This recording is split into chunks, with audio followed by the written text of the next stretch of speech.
How to save your file in Canva. Hello everyone, I am Bishaka and welcome to our channel. Now let's get right into the tutorial.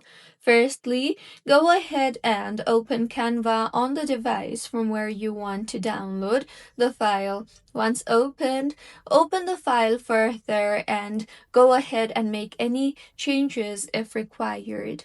Once you are done making the changes, tap on the share option on the top right of your screen and you will see the option for download.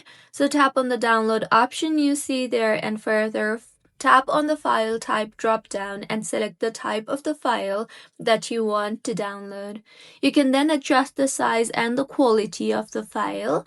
Once you are done making the changes, tap on the download button you see there, and with this, as you can see, my file has been processed for download.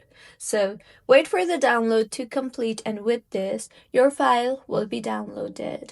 So this is how you can save your file in Canva. If you find this tutorial helpful, please like the video and do comment if you have any queries. Also, do subscribe to our channel for more helpful tutorials like this. See you on the next one.